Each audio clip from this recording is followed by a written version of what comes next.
श्री शिवलीला अमृत कथासार. लेखक जितेंद्रनाथ ठाकूर. वाचक मनीषा. अध्याय 11. रुद्राक्ष महात्म्य. भद्रसेन आख्यान. रुद्राध्याय महात्म्य. श्री गणेशाय नमः. जे शिवभक्ती करतात, नित्य नेमाने शंकराची पूजा करतात, शिवलीला अमृत कथाचे ग्रंथाचे आवडीने श्रवण करतात, ते लोक धन्य होत. शिवकृपेने त्यांचे जीवन सफल होते. आता ऐकूयात रुद्राक्ष महात्म्य. महामुनी सूत शौनकादिकांना अद्भुत रम्य शिवलीला वर्णन करून सांगत होता. त्याने कथेचा ओघात रुद्राक्ष महात्म्य सांगितले. तो म्हणाला, श्रोते हो, जे लोक अंगाला भस्म लावतात, रुद्राक्ष धारण करतात, त्यांची पुण्याई सांगताच येत नाही. ते त्रैलोक्यात धन्य होत. जो सहस्त्र रुद्राक्ष धारण करतो तो साक्षात शंकरच. इंद्राद्री देव त्याला वंदन करतात. त्याच्या दर्शनाने अनेक जीवांचा उद्धार होतो. दोन्ही दंडात प्रत्येकी 16 रुद्राक्ष धारण करावेत.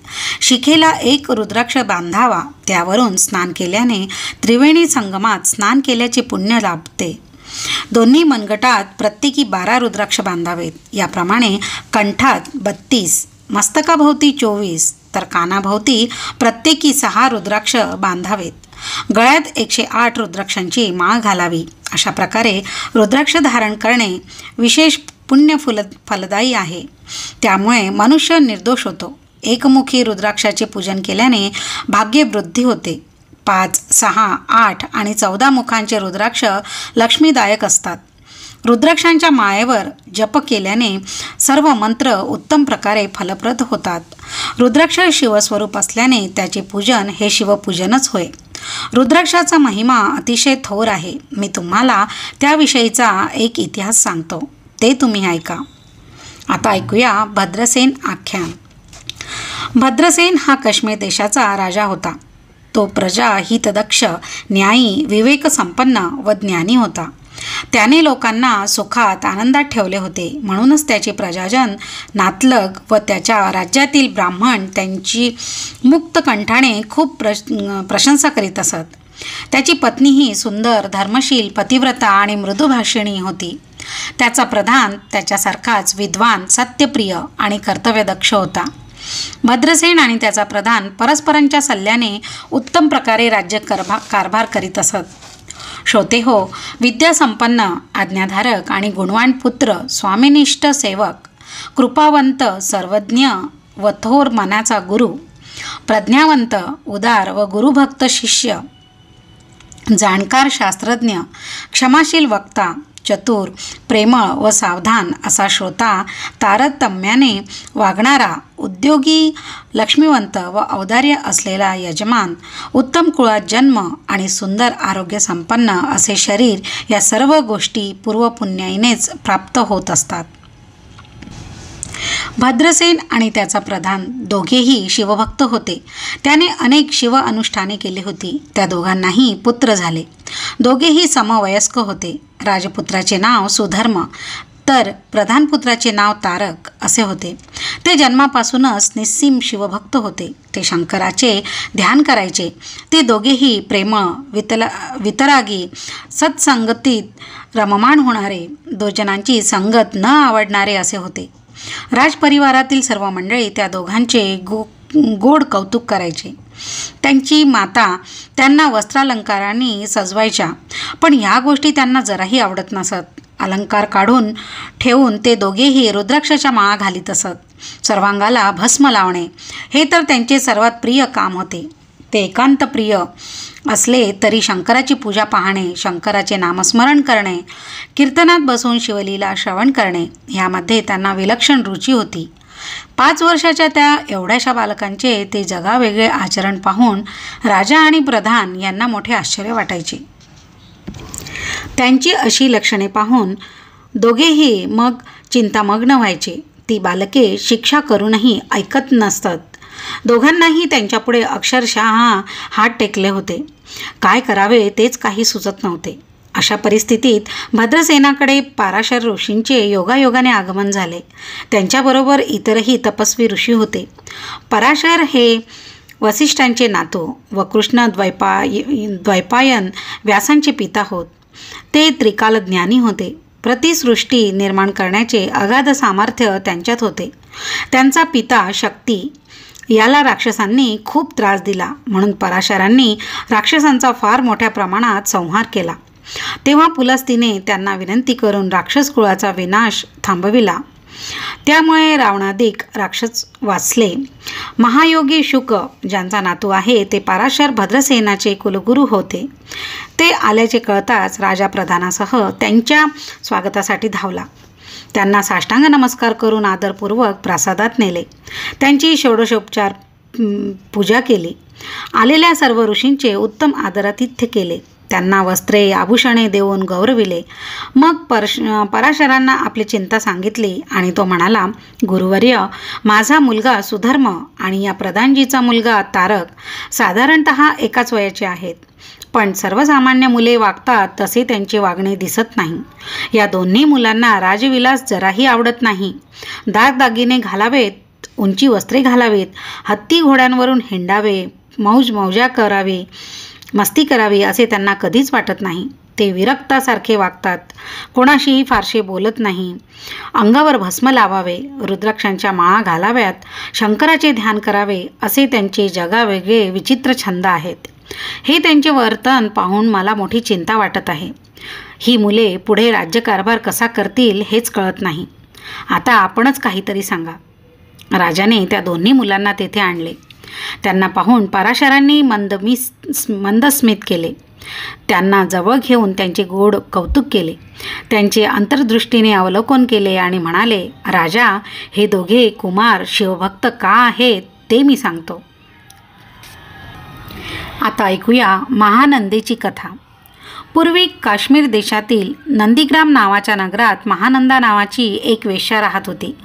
मदनालाही मोह पडेल असे तिचे सौंदर्य होते. ती अतिशय श्रीमंत व ऐश्वर्यसंपन्न होती. तिच्याकडे रत्नखचित छत्र, रत्नखचित दांड्या असलेली चामरे, रत्नखचित पादुका, बहुमूल्य वस्त्रे, सोन्याचा रत्नजडित पलंग, चांदण्यासारखी शुभ्र आणि मृदू मुलायम अशी शय्या, दिव्य अलंकार, सुवासिक अत्तरे, सुसज्ज महाल, गोधन, महिषी, अश्व, गज, रथ, पालख्या, दास दासी असे सर्व काही वैभव होते. ती खूप भाग्यवान होती. तिच्या घरी तिचे आई व भाऊ राहत असत. तिचे सुस्वर मधुर गायन ऐकून किन्नर तटस्थ होत. कोकिळ मौन धारण करीत असे. श्रोते तल्लीन होऊन डोलत असत. तिच्या घरी राजे, महाराजे व श्रीमंत लोक येत असत. तिच्या नृत्य कौशल्यास दाद देत असत. महानंदा घरी आलेल्या इच्छुकांना कामभोग देऊन तृप्त करीत असे.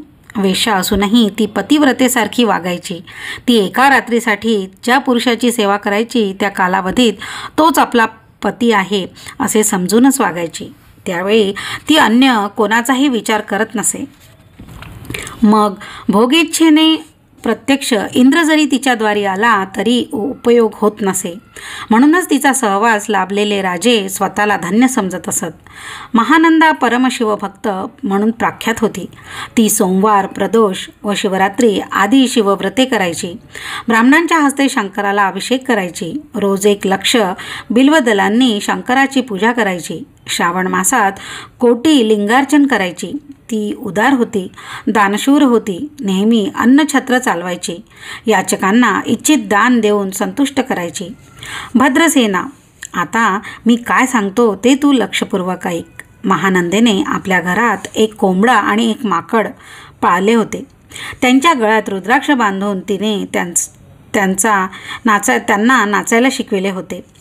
तिने आपल्या नृत्यशाळेत 1 शिवलिंग स्थापन केले होते. पाळलेला कोंबडा व माकड यांना ती नेहमीच बांधून ठेवीत असे. महानंदा तेथेच शिवपुराण ऐकायची. शंकरापुढे सप्रेम भक्तीने नृत्य गायन करायची. कोंबड्यांच्या आणि माकडांच्या गळ्याला कपाळाला भस्म लावायची. त्यांना कौतुकाने शिवापुढे नाचवायची. अशा प्रकारे तिच्या संगतीने त्या मूक प्राण्यांना शिवभक्ती घडत होती. एकदा शंकराने तिची परीक्षा घेण्याचे ठरविले. तो सौदागराचे रूप घेऊन तिच्या सदनी गेला. तो इतका सुंदर होता की महानंदा त्याच्याकडे पाहतच राहिली. तिने त्याचे हसून स्वागत केले. त्याच्या हाताला धरून रत्नजडित पलंगावर बसविले. त्याची पूजा केली. त्याच्या हातात एक मौल्यवान कंकण होते. महानंदेचे लक्ष त्याकडे गेले. ती उत्स्फूर्तपणे म्हणाली, ही स्वर्गातील वस्तू आहे असेच वाटते. हे विश्वकर्म्यानेच बनविले असावे. अशी अनुपम निर्मिती करणे मानवाला शक्यच नाही. ते ऐकून सौदागराने आपल्या हातातील कंकण काढून तिच्या हातात दिले. महानंदेचा आनंदाने तिचा आनंद गगनात मावेना. ती म्हणाली, हे कंकण जसे पृथ्वी मोलाचे आहे तशी मीही अत्यंत दुर्लभ अशी 32 लक्षणी नारी आहे. आजपासून 3 दिवस मी तुमची दासी आहे. तुमची एकनिष्ठेने मी सेवा करीन. सौदागराने ते सर्व मान्य केले आणि वस्त्रातून एक दिव्य शिवलिंग बाहेर काढले. ते शिवलिंग इतके तेजस्वी होते की त्यापुढे सूर्यप्रभाही फिकी पडावी. महानंदा तल्लीन होऊन पाहतच राहिली. जय जय चंद्रमौळी असे म्हणून नतमस्तक झाली. सौदागर म्हणाला, हे महानंदे, मी शिवभक्त आहे आणि हे लिंग मला प्राणप्रिय आहे. 3 दिवस हे नीट तू जपून ठेव. एकच गोष्ट सांगतो, माझे व्रत अतिशय कठीण आहे. हे दिव्य शिवलिंग जर भांगले वा दग्ध झाले तर मी जिवंत राहणार नाही. मी तत्काल अग्निप्रवेश करेन. महानंदेने ते लिंग घेतले. ठीक आहे, मी याची काळजी घेईन असे म्हणून ती आपल्या नृत्यशाळेत ते नेऊन ठेवले. रात्र झाली. एकमेकांच्या सहवासाचा आनंद घेऊन सौदागर व महानंदा झोपी गेले. काही वेळाने शंकराने आपले अभिनव लीला कर्तृत्व दाखविले. महानंदेच्या धैर्याची कसोटी पाहण्यासाठी निजमायेने नृत्यशाळेस आग लावली. अल्पावधीत पावक भडकला. त्याने नृत्यशाळेला चहूकडून वेढले. लोक गर्दी जमा झाली. महानंदेचे सेवक आणि दासी आग विझवण्याचा कसोशीने प्रयत्न करू लागले. गडबड ऐकून सौदागराने महानंदेला उठविले. म्हणाला, अगं उठ, तुझ्या घराला आग लागली, बघ जरा. तोच महानंदा खडबडून जागी झाली आणि शाळेकडे धावली. भडकलेल्या आगीत उडी घेऊन आधी कोंबड्यांची व माकडांची मुक्तता केली. ते दोघे घाबरून वनात पळून गेले. नृत्यशाळेला भस्म करूनच अग्नी शांत झाला. सौदागर चिंतामग्न झाला. त्याने विचारले, काय ग, माझे दिव्यलिंग जपून ठेवले आहेस की नाही? ते ऐकताच महानंदा घाबरली. ऊर पिटून आक्रोश करू लागले. हाय हाय रे दुर्दैवा, हे असे कसे घडले? नृत्यशाळेत ठेवलेले लिंगही भस्म होऊन गेले. आता मी काय करू? माझ्याकडून हा केवढा मोठा भयंकर अपराध घडला. आज तिच्या दुःखाला अंतच नव्हता. ते ऐकताच सौदागर व्यथित झाला. अरे रे, माझे दिव्य आत्मलिंग नष्ट झाले. आता जगण्यात काहीच अर्थ नाही. मीही या अग्निप्रवेश घेऊन प्राणत्याग करतो असे म्हणून तो उठला. शुष्क काष्टे रचून त्याने अग्नी प्रदीप्त केला. एकदा महानंदेकडे पाहिले आणि ओम नमः शिवाय असे म्हणून त्या अग्निकुंडात उडी घेतली. लोक हळहळले. महानंदेला अनिवार्य शोक झाला. महानंदेने सौदागराला 3 दिवस सेवेचा शब्द दिलेला होता. तिच्या स्वतःच्या धारणेप्रमाणे त्या 3 दिवसांसाठी तो तिचा पती होता. आता त्याचे निधन झाले म्हणून तिनेही सहगमन करायचे ठरविले. तिने ब्राह्मणांना बोलावून रोख द्रव्यासहित आपली सर्व संपदा लुटविली. आपला वाडा, गुरे, वासरे, अश्व, गज हे सर्व काही दान केले. मग स्नान करून शुभ्र वस्त्र धारण केले. सर्वांगी भस्म लावले. रुद्राक्षे धारण केली. आपल्या सेवकांना लाकडे रचून चिता प्रदीप्त करावयास सांगितले. सर्वांचा अखेरचा निरोप घेतला आणि अग्नीला नमस्कार केला. हृदयात शंकराचे ध्यान केले आणि हर हर शंकर असा नामघोष करून निशंक मनाने भडकलेल्या चित्ताग्नीत तिने उडी घेतली. पण काय आश्चर्य, त्याच क्षणी त्या भयंकर अग्निकुंडातून साक्षात कैलासनाथ प्रकट झाला. 5 मुखांचा, 10 हातांचा, मस्तकी जटाभार, त्यावर शोभिवंत चंद्रकोर, ऊर्ध्वभागी झुळझुळ वाहणारी धवलवर्ण गंगा, भाळी अग्निसमान धगधगी तृतीय नेत्र, नीलवर्ण कंठ, खट्वांगधारी सर्वांगी भस्म चर्चिलेले, अंगभर धारण केलेली सर्पभूषणे, कमरेस व्याघ्रांबर, अंगावर गजचर्म पांघरलेले, गळ्यात नरमुंडांच्या माळा, अशा त्या दिव्य स्वरूपी महायोग्याने आपल्या 10 भुजा पसरून महानंदेला वरचेवर झेलले. संकटात भक्तांचे रक्षण करणारा आणि शरणागतांना अभय देणारा तो भोलानाथ महानंदेची निर्वाणीची भक्ती पाहून अगदी प्रसन्न झाला होता. तो तिला म्हणाला, हे महानंदे, तुझे सत्व पाहण्यासाठी मीच सौदागराच्या रूपाने इथे आलो होतो. मी तुझ्यावर प्रसन्न आहे. तू वर माग. महानंदा म्हणाली, हे देवा, तुझ्या दर्शनाने मी खूप धन्य झाले आहे. तुझी कृपादृष्टी अशीच आम्हा बालकांवर राहो. तुझ्याकडे तुझ्या प्राप्तीशिवाय काय मागावे. म्हणूनच माझी अशी प्रार्थना आहे की तू माझ्यासह या नगराचाही उद्धार कर. तेव्हा तथास्तु असे आशीर्वचन बोलून तो देवादिदेव अंतर्धान पावला. तेवढ्यात तेथे एक दिव्य विमान आले. त्यातील शिवगणांनी महानंदा, तिची माता, बंधू व सर्व नागरिकांना त्यात बसविले आणि सन्मानाने शिवलोकी नेले. शिवकृपेने त्या सर्वांना दिव्य स्वरूप प्राप्त झाले. शिवलोकी अक्षय स्थान मिळाले. धन्य धन्य ती महानंदा, तिने आपल्या समवेत सर्वांचा उद्धार केला. निस्वार्थी वर्तन हेच शिवभक्तीचे गमक आहे. आता ऐकूया शिवलोकाची महती. सूत पुढे म्हणाले, श्रोते हो, या ठिकाणी निरुपम सुखाचे आगर अशा शिवलोकाबद्दल थोडक्यात सांगावेसे वाटते. या शिवलोकात अधिव्याधी नाहीत. तेथे तहानेचा व भुकेचा त्रास नाही. भेदबुद्धी नाही. काम क्रोधादी षड्विकार नाहीत. द्वंद्व नाही. दुःख नाही. तेथे काया वाचा मनाची शुद्धता आहे. तेथील जल अमृतापेक्षा मधुर आहे. तेथे देववृक्षांची विस्तीर्ण वने आहेत. असंख्य कामधेनू आहेत. भक्तांसाठी चिंतामणी जडविलेली सुंदर सुंदर निवासस्थाने आहेत. तेथे शिवभक्तांच्या मुखातून एखादी इच्छा सहज जरी बोलली गेली तरी ती तत्काळ पूर्ण होते. शिवलोक अविनाशी आहे. भगवान शंकराच्या असीम कृपा प्रसादाने तेथे अक्षय स्थान अशी म्हणजे शिवपद प्राप्त होते. पराकाष्ठेच्या शिवभक्तीमुळे महानंदेला हे पद प्राप्त झाले. आता ऐकूया सुधर्म आणि तारक यांचे जन्मरहस्य. महानंदेच्या उद्धाराची कथा ऐकून पाराशर म्हणाले, हे राजा, महानंदेने पाळलेला कोंबडा आणि माकळ यांनी भस्म लावून रुद्राक्ष ही शिवभूषणे धारण केल्यामुळे पुढे नरजन्म मिळाला. ते आता राजपुत्र व प्रधानपुत्र म्हणून जन्मास आले आहेत. तुझा पुत्र सुधर्म आणि प्रधानजीचा पुत्र तारक यांचे विरक्त वर्तन, एकांत प्रियता, त्यांची भस्म रुद्राक्षादिकांची आवड या सर्व गोष्टी त्यांच्या पूर्वजन्मातील संस्कारांचा परिपाक आहे. भद्रसेना हे दोन्ही कुमार डोळस आहेत. 32 लक्षणांनी युक्त आहेत. ती शिवभक्तीचा प्रचार आणि प्रसार करतील. तुमचा उद्धार करतील. ते ऐकून राजा व प्रधान यांना परम आश्चर्य वाटले. दोघांनी पराशरांना वंदन केले आणि म्हणाले, हे गुरुदेव, असे सुपुत्र आमच्या उदरी जन्मले हेच आमचे भाग्य. त्यांचे पूर्ववृत्त सांगून तुम्ही आम्हाला उपकृत केलेत. आता ऐकूया रुद्राध्याय महात्म्य. त्याचवेळी राजा भद्रसेनाच्या मनात आपल्या पुत्राविषयी अधिक जाणून घेण्याची जिज्ञासा निर्माण झाली.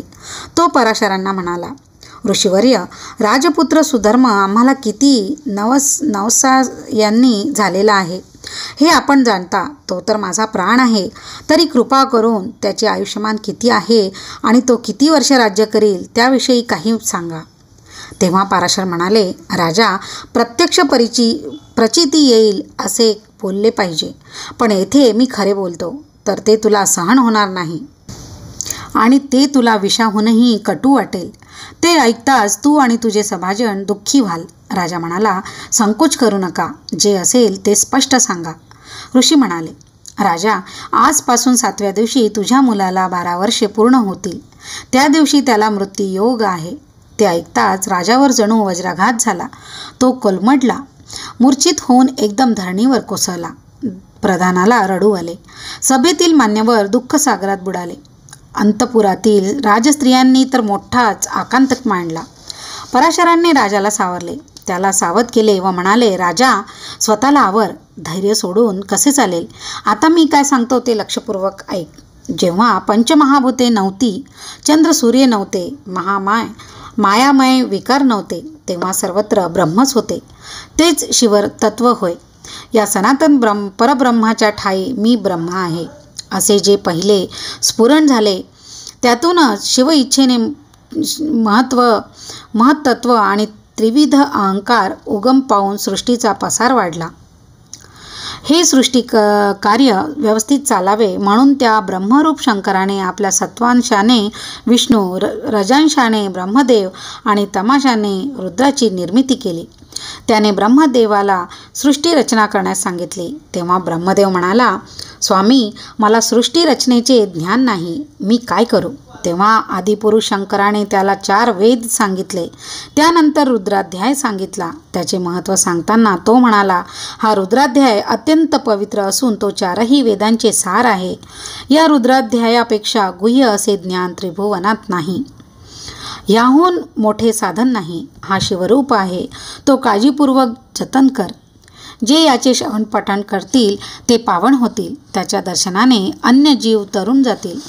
त्यानंतर ब्रह्मदेवाने सप्तऋषींना एकांतात या अध्यायाचा उपदेश केला. त्यांच्यापासून संप्रदाय परंपरेने तो भूलोकी आला. याहून श्रेष्ठ जप, तप वा ज्ञान नाही. जो या रुद्राध्यायाचे नित्य पठण करतो त्याच्या दर्शनाने तीर्थे पावन होतात. स्वर्गातील देवही त्याचे दर्शन घेऊ इच्छितात. रुद्राध्यायाचा अगाध महिमा किती वर्णन करावा. एकदा रुद्राध्यायाची उपासना एवढी वाढली की पुण्यवृद्धी होऊन लोक शिवलोकी जाऊ लागले. यमपुरी ओस पडली. यमदूतांना काही कामच उरले नाही. यामुळे यम धर्मास मोठी चिंता वाटू लागली. उत्पत्ती, स्थिती, लयात्मक सृष्टीची अनादी अशी रचना बिघडू नये म्हणून त्याने ब्रह्मदेवाला साकडे घातले. तेव्हा ब्रह्मदेवाने अभक्ती नामक कृत्या निर्माण केली. ती कृतर्कवाद्यांच्या मनात शिरली. त्यामुळे ते शिवाचा द्वेष करू लागले. शिवभक्तांचा मत्सर करू लागले. अशा कुकर्मी लोकांना मरणोत्तर दुर्गती प्राप्त होऊ लागले. ते यमलोकी महाभयंकर नरकात पडू लागले. यमाने आपल्या दूतांना स्पष्ट आज्ञा दिली होती, जे पापमती दुर्जन शंकरांचा द्वेष करतात त्यांना अल्पायुषी करतात. त्यांना नाना प्रकारे त्रास द्या. हरिहरांमध्ये भेद करणाऱ्यांना नरकात घाला. ज्यांना रुद्राध्याय आवडत नाही त्यांना कुंभीपाक नरकात लोटून भयंकर यातना द्या. जे लोक रुद्राची अनुष्ठाने करीत असतील त्यांच्या वाटेला जाऊ नका. त्यांना दीर्घायुषी करा. अशा प्रकारे रुद्राध्यायाचे महात्म्य विशद करून पराशर भद्रसेनाला म्हणाले, राजा, तू चिंता करू नकोस. आजपासून 7 दिवस शंकराला अभिषेक करून रोज 10,000 रुद्रावर्तने कर किंवा शंकर घट स्थापन कर आणि त्यातील पाणी रुद्राने अभिमंत्रित कर. त्या जलाचे दिव्य तरुणच्या पल्लवांनी तुझ्या मुलावर अभिसिंचन कर, म्हणजे शिवकृपेने मृत्यूयोग टळेल. ते ऐकून राजाला हायसे वाटले. त्याने पराशरांचे पाय धरले व म्हणाला, काळ, मृत्यू, भय आणि शोक ह्यापासून केवळ गुरुच रक्षण करू शकतो. अन्य कोणातही ते सामर्थ्य नाही. तुम्ही ऋषिकुळांमध्ये अधिकाराने, ज्ञानाने आणि तपश्चर्येने सर्वश्रेष्ठ आहात. या रुद्रानुष्ठानाचे तुम्हीच आचार्य व्हा. सर्व सिद्धता तुमच्या मार्गदर्शनानुसार होईल. मग राजाने रुद्रानुष्ठानाचे यथासांग ज्ञान असणाऱ्या 1000 सच्चील ब्राह्मणांना बोलावून आणले. रुद्रावर्तनास प्रारंभ झाला. त्यासाठी 1000 घट्टांची मंत्रोक्त स्थापना करण्यात आली. त्यात मंदाकिनीचे जल भरले. आम्रपल्लव घातलेले होते. रुद्रघोष सुरू झाला. ते दिव्य अनुष्ठान 6 दिवस चालूच होते. 7व्या दिवशी अनुष्ठान चालू असताना मध्यान्ही मृत्यू समय आल्याने राजपुत्र सुधर्मास एकदम मूर्छा आली. देहभान हरपून तो खाली कोसळला. सगळी हालचालच थांबली. त्याची मरणोन्मुख अवस्था पाहून राजा घाबरला. पराशरांनी त्याला धीर दिला. रुद्राने अभिमंत्रित जल त्याच्या अंगावर शिंपडले. तसाच तो सावध झाला. मग पराशरांनी त्याला विचारले, बाळा, तुला काय झाले होते? अचानक मूर्छा कशी आली? राजपुत्र म्हणाला, गुरुजी, एक भयंकर कालपुरुष मला नेण्यासाठी आला होता. डोक्यावर जटा, भाळी शेंदूर माखलेला, 11 विक्राळ दाढांचा, लालबुंद डोळ्यांचा असा तो कालपुरुष मला घेऊन जात असताना 4 दिव्य पुरुष तेथे धावत आले.